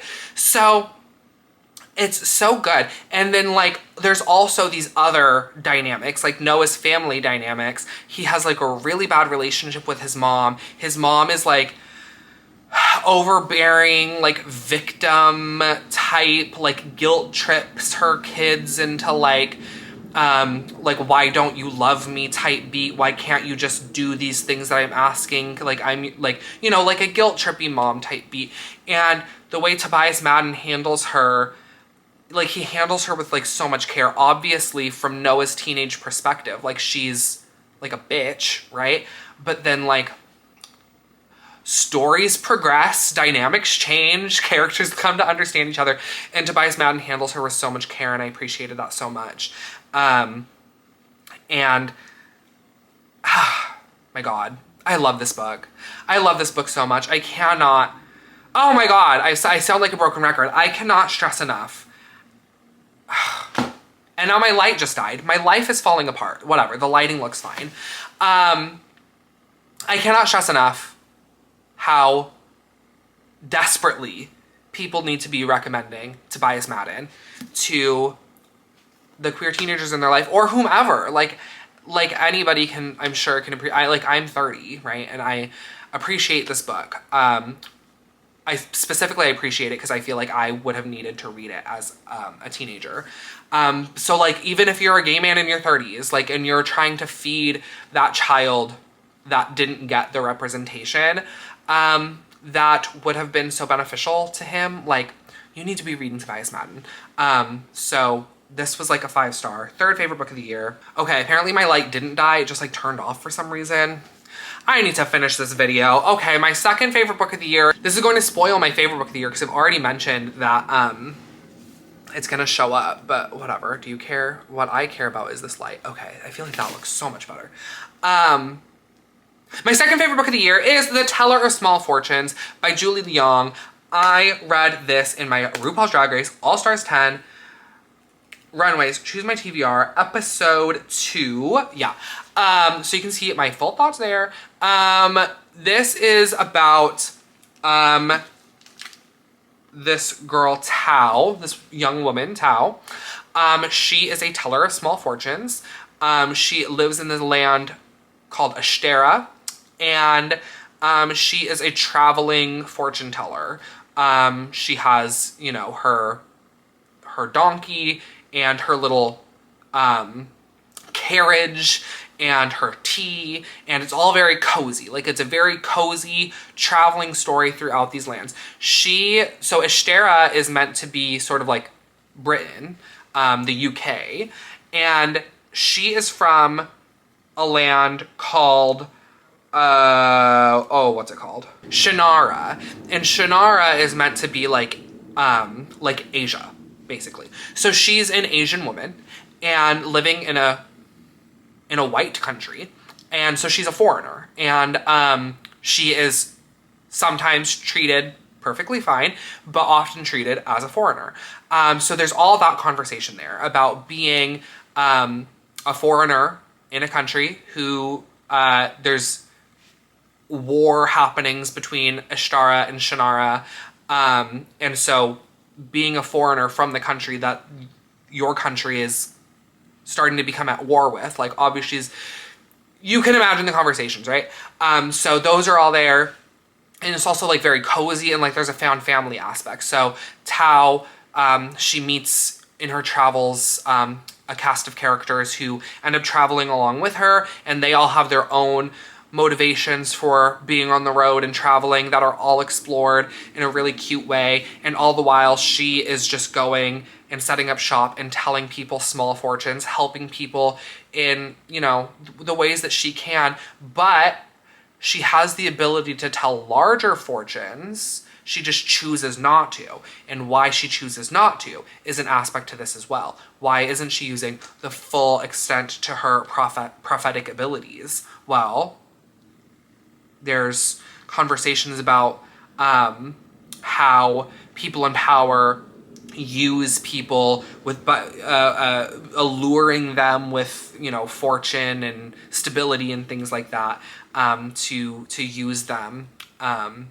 So like that's an aspect of this, and it's so good. It's like so like cute in the sense that it's like a cozy fantasy found family type of thing, but also like all of the aspects that are explored that I just described. I'm really, really looking forward to this author's career. She's doing some really, really great cozy fantasy with some really heartwarming stories, and some really lovable characters, and it's all very exciting. Okay, and my favorite book of the year I'm going to tell you about with just as little coherence as I just told you about this one. I have now been recording for like, 3 hours, so we're on the decline.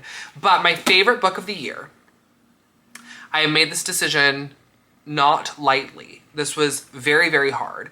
But sitting here, going through all my books, this order does feel correct. This does feel like my favorite book of the year. And so we are hard launching it and committing to Boyfriend Material by Alexis Hall. A romance has secured my top spot for 2025. This is about Lucien and Oliver. Lucien is the son of famous musical artists. His dad he's estranged from his dad. His mom, they are very close, but she's like his only family. And he's working in marketing for a charity whose mission is to save dung beetles, save the dung beetle population. And he is sort of he's promiscuous, and because he's like the D-list child of like C-list celebrities, he has like a modicum of fame, right? And so like whenever he's like out on the town showing his ass, it comes up on like the trashiest magazines, and like the trashiest like celebrity gossip websites. So he's like, you know, in the spotlight to a sense. And so like this happens, and the charity he works for is like, you need to change your image or we're gonna have to fire you because like donors to our foundation are like backing out. In come Oliver Blackwood, very respectable, very put together, almost pretentious barrister, which is not a lawyer, as I learned. But this is set in the UK, you know, so. And so they start fake dating because he needs to work on his image and Oliver needs a date to his parents' anniversary party. So like they're using each other. But they've already decided like we don't even like each other as friends. Like they do not get along. Like Lucien is like a sort of a trashy party boy and Oliver is like a very put together like barrister, right? And so they don't get along. But then they do start to get along. And it's all just so funny. Alexis Hall truly is like the funniest writer right now. So many funny scenes in here, so many funny moments. Also, like both of these books, the vocabulary in these books is so, it's unmatched. I had a notes app going in my phone with all the words that I was learning from both of these books, this one too, because Oliver is like a pretentious fucking barrister, right? So he like uses language to like appear smarter than he is, or like, I mean, he is smart, but like he wants to appear smart, right? Like he's putting on airs. And then Lucien is just always calling him out for like being pretentious. And it's just so funny.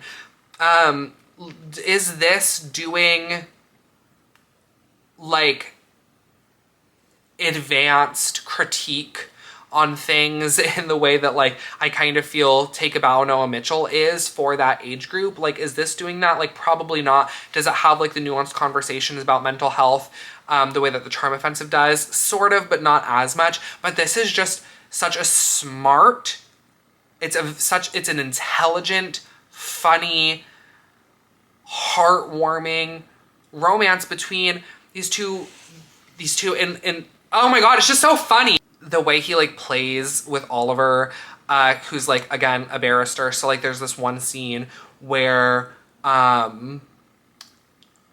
is like wearing his pajamas and Lucien is making fun of him and he's like, you look like Rupert Bear.